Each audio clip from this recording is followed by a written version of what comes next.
একটা সময় যে ছেলেটা সবসময় হাসি খুশি থাকতো, সবাইকে নিয়ে মজা ঠাট্টা করতো, আজ ওই ছেলেটার মুখের হাসিটাই হারিয়ে গেছে। সবাই বলে, ভাই আপনার মন খারাপ কেন? সবাই বলে, আপনার কি হয়েছে?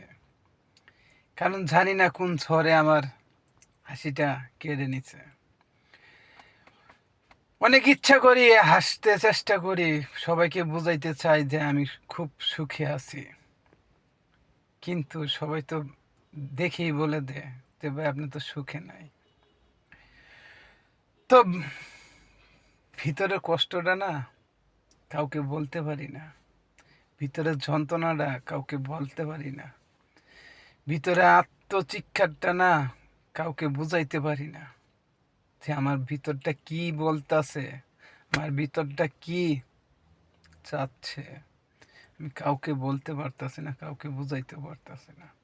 আল্লাহ তুমি তো জানো আমার কি সমস্যা হয়েছে, বা আমার কি জন্য আমার এত কষ্ট, তুমি জানো। যদি তুমি পারো তার সমাধান দাও, যদি না পারো তুমি আমাকে তোমার কাছে তুলে নাও, নিঃশ্বাসটা ত্যাগ করে দাও। এটাই তোমার কাছে মিনতি। আর আমি চাই না এত কষ্টে থাকতে, কারণ আমি আর পারতাছি না। আমি খুব ক্লান্ত হয়ে যাচ্ছি আস্তে আস্তে। প্রচণ্ড কষ্ট হচ্ছে আমার। হয় তুমি আমাকে সুখ ফিরিয়ে দাও, না হলে তুমি আমাকে তোমার কাছে নিয়ে নাও। এটাই শেষ মিনতি তোমার কাছে।